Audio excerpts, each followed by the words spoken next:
Senhor presidente, senhoras e senhores parlamentares, o Brasil viveu nos últimos 10 anos uma verdadeira revolução vinda das ruas desse país.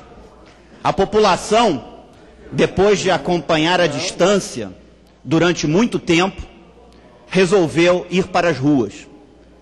E conforme eu falei aqui na semana passada, em alguns pronunciamentos, isso é algo extremamente positivo.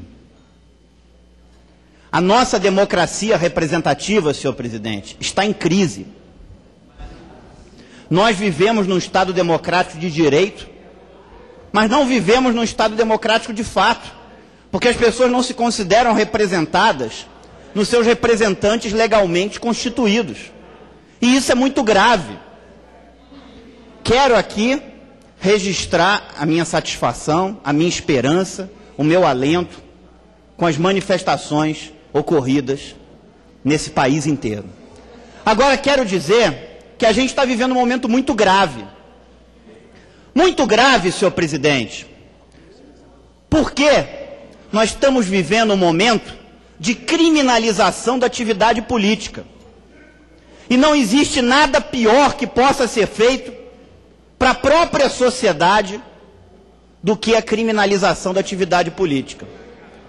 Eu reconheço que os exemplos que nós temos são péssimos e levam à indignação que nós estamos acompanhando nas ruas. Mas o pior mal que a sociedade pode fazer a ela mesma é criminalizar a atividade política. Porque ela vai expulsar da política a pessoa de bem. Porque o bandido, ele justifica tudo isso no dinheiro sujo que ele ganha. Mas para a pessoa de bem, é muito duro você o tempo todo ter que provar que você é honesto, ter que provar isso.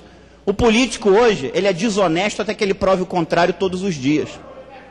E isso vai levar com que as pessoas de bem que estejam fora da política não queiram entrar nela, e as pessoas de bem que estão dentro da política pensem em sair. Isso é muito grave. E por que a nossa democracia está em crise? Isso é culpa dos personagens por desvios éticos inaceitáveis, mas isso também é culpa do sistema. Então nós temos que mudar o sistema. Nós somos o parlamento desse país. Nós temos que ter responsabilidade de mudar esse sistema. Eu concordo com todas as reivindicações que estão sendo feitas pelos manifestantes nas ruas. Todas elas já foram objetos de pronunciamento meu nessa tribuna. Agora, o que vai mudar esse país, o que vai mudar a política desse país, é uma reforma política profunda. E isso é responsabilidade desse parlamento fazê-la. É amanhã. No ano de 2011,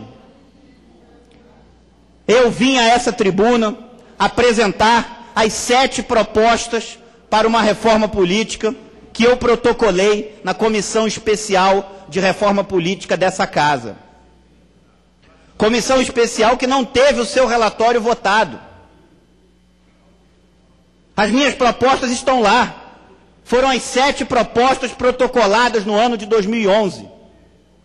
Conforme, aliás, constavam no meu panfleto de campanha e conforme, aliás, foram debatidas com os meus eleitores na campanha eleitoral. Eu aqui sou apenas um representante do que eu escrevi no meu panfleto de campanha. E quais são essas propostas? E quero aqui listar as 7 para deixar como contribuição para esse debate. Se elas não vão passar, faz parte da democracia é isso. Agora, não serem debatidas, não serem deliberadas, não serem votadas, isso é grave, senhor presidente. E nós estamos em 2013. Quais são as propostas? Que, na minha opinião, mudariam a cara da política desse país. Primeira delas, fim da reeleição para cargos executivos e limite de uma única reeleição no máximo para cargos legislativos, para que a política fosse um serviço e não uma profissão, para que desse chance a mais gente, para que o sistema fosse constantemente oxigenado, renovado. A proposta ainda passaria a valer a partir da próxima legislatura, para não tirar o direito de ninguém que foi eleito com o direito à reeleição.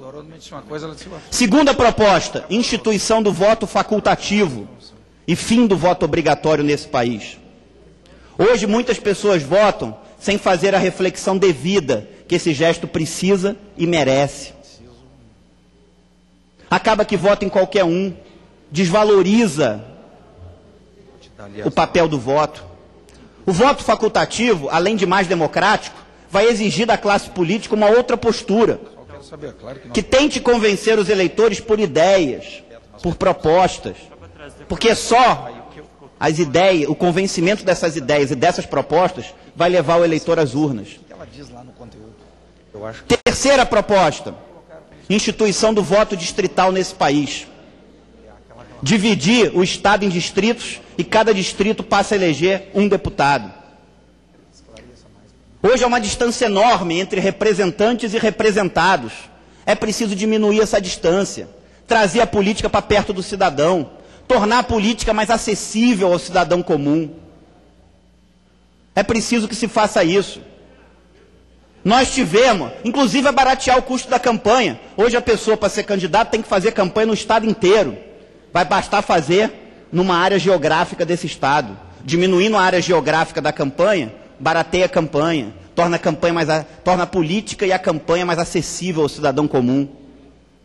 E mais, nós tivemos no estado de São Paulo 1.131 candidatos a deputado federal na última eleição. Qual é o debate que a gente tem numa eleição com 1.131 candidatos? Nós tivemos no Distrito Federal 855 candidatos a deputado distrital na última eleição. O coitado passa a campanha inteira tentando ficar conhecido, que conheçam seu nome. As ideias, então, as pessoas, ele não consegue nem fazer o seu nome conhecido, que dirá suas ideias. Qual é o debate que a gente tem com 855 candidatos? Nenhum. Ou seja, há uma despolitização do processo eleitoral e uma desideologização da política. É preciso mudar isso. O voto distrital vai politizar as eleições, vai ter debate, vai ter contraditório, vai trazer a política perto do cidadão. Quarta proposta, instituição de um sistema de revogabilidade de mandatos. A pessoa, para ser candidata a um cargo eletivo, ela teria que registrar na Justiça Eleitoral suas propostas e compromissos. A Justiça Eleitoral, por sua vez, vai publicar no seu site na internet essas propostas e compromissos do candidato registrado. Uma vez eleito, qualquer eleitor, tendo votado nele ou não, poderá entrar na Justiça e pedir o mandato dele de volta se ele não cumprir qualquer um daqueles compromissos que ele assumiu na campanha. Se um candidato a deputado coloca na campanha que vai defender a redução da carga tributária e se vota um projeto que aumenta a carga tributária, seja criando um novo tributo, seja aumentando uma alíquota de imposto, e ele vota, ele vai perder o mandato, porque ali ele é só um representante. Se um candidato a governador diz, vou construir um novo hospital em tal lugar, com 200 leitos, e entregá-lo com até 1 ano. Se ele não entregar com até 1 ano, ele não cumpre os outros 3 anos, porque ele assumiu o compromisso de entregar em até 1 ano. O que isso vai fazer? Vai fazer com que os eleitores tenham a garantia legal de que o mandato é para cumprir essas promessas, essas propostas e esses compromissos. Num ponto futuro, as pessoas vão passar a votar mais nas propostas e nos compromissos e menos simplesmente nas pessoas. Isso, senhor presidente, vai melhorar a nossa democracia representativa. Vai melhorar o nosso sistema político. Os eleitores vão começar a exigir mais compromissos objetivos, claros dos candidatos. E os candidatos vão ter que oferecer compromissos objetivos e claros.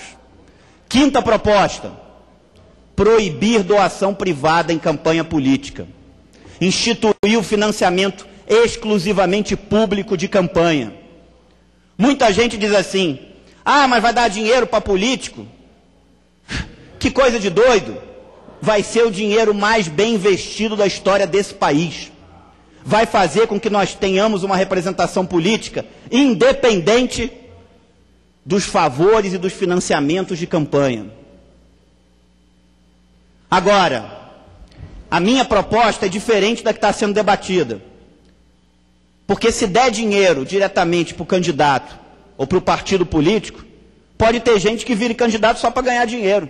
Se hoje tem gente que é candidato só para alugar um tempo de televisão, ou para vender um tempo de televisão, que dirá para ganhar dinheiro diretamente.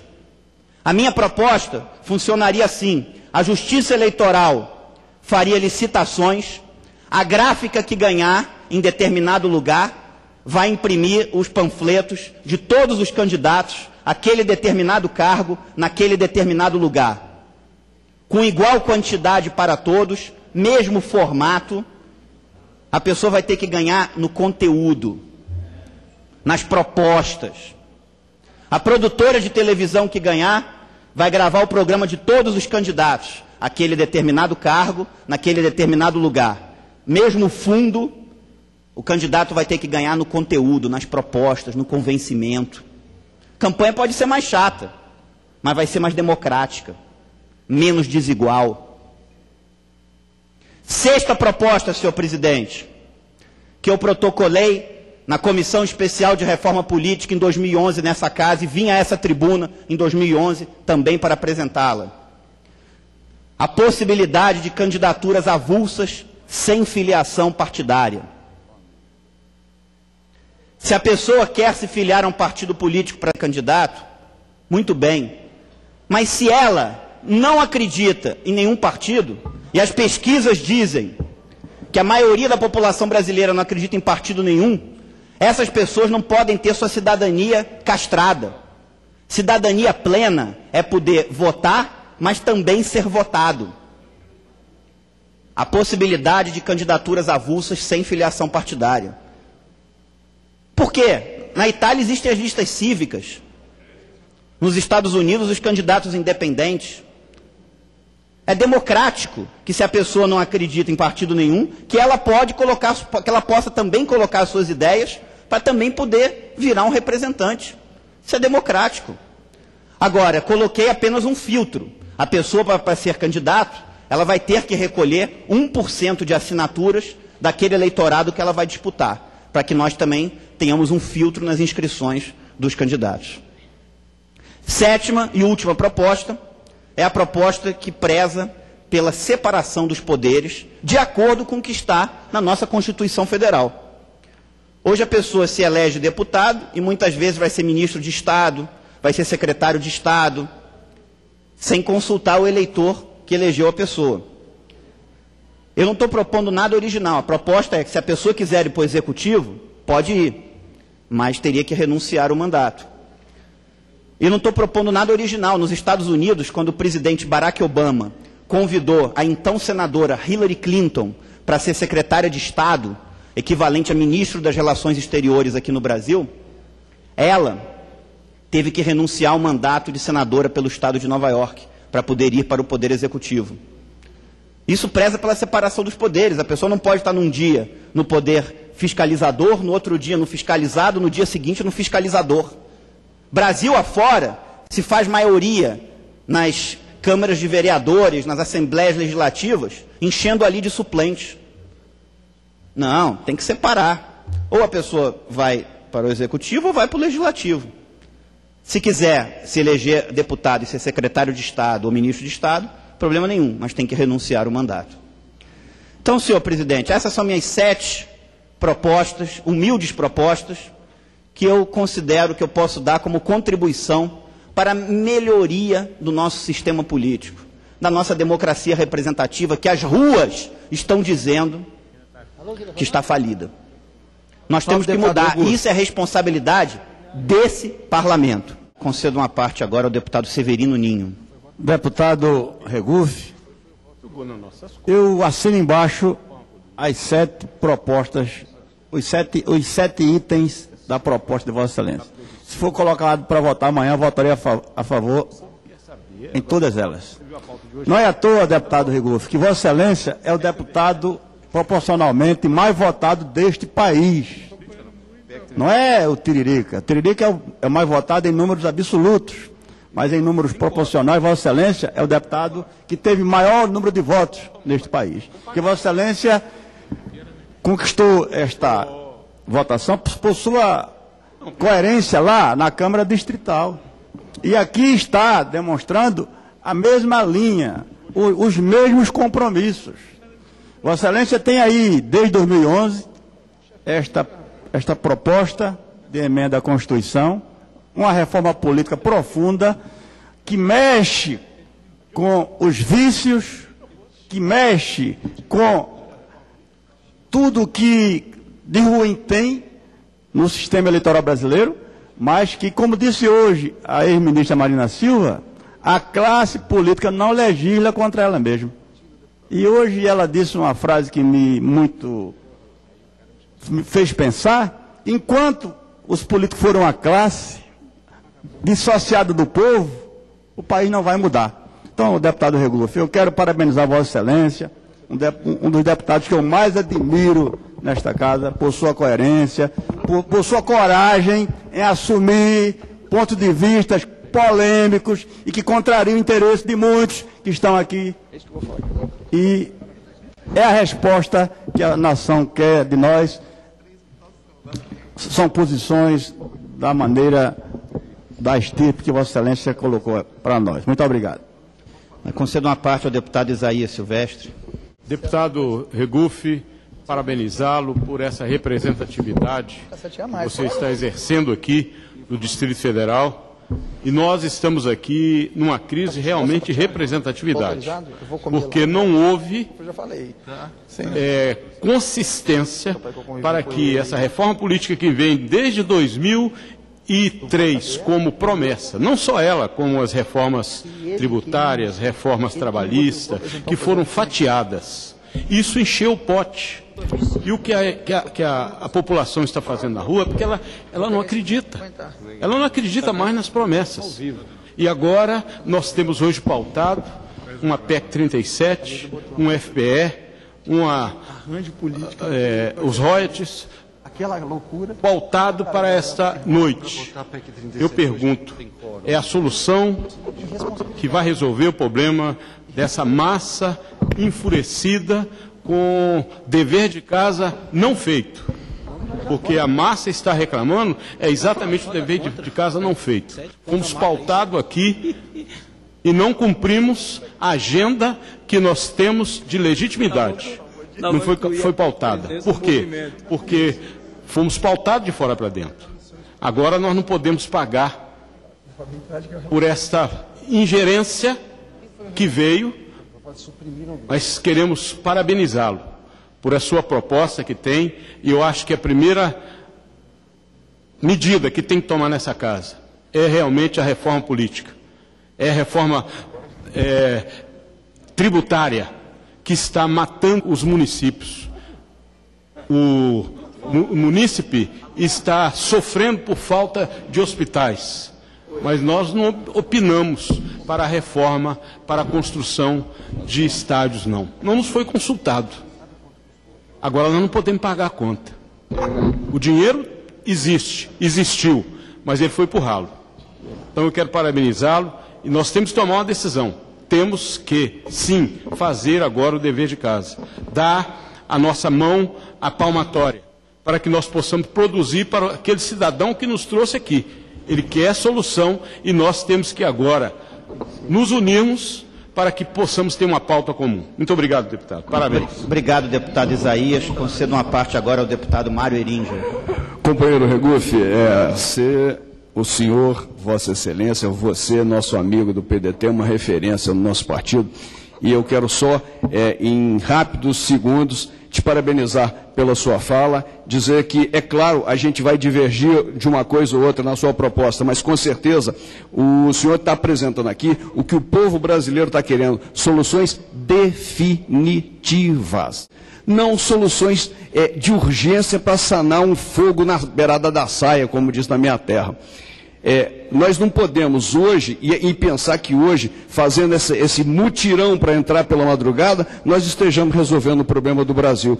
Eu acho que essas 7 propostas que Vossa Excelência fez, pode ser o grande caminho para se começar uma discussão com relação à reforma política, mas feita nessa casa, com a legitimidade dessa casa, porque de outra maneira não vai dar certo não.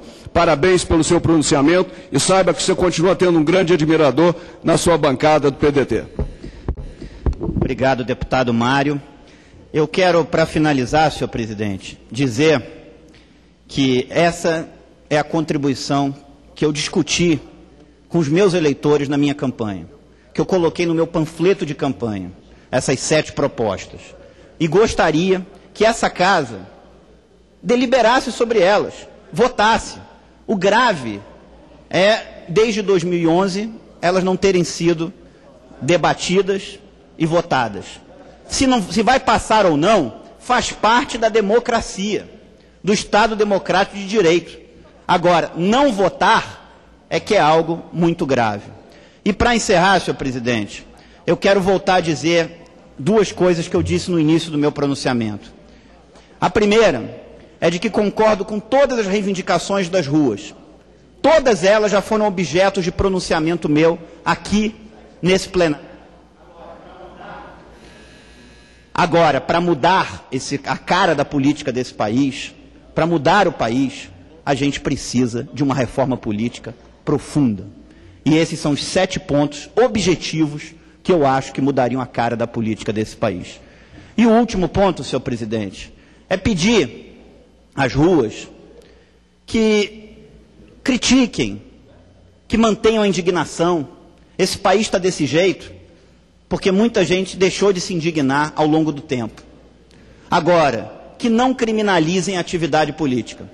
A atividade política é algo nobre, é algo decente, e que a gente precisa resgatar o valor dela. A sociedade não sabe o mal que ela vai fazer a ela mesma se ela criminalizar uma atividade que é importante para ela, que é importante para defender ela, que pode não vem sendo bem exercida, mas que é importante. Muito obrigado.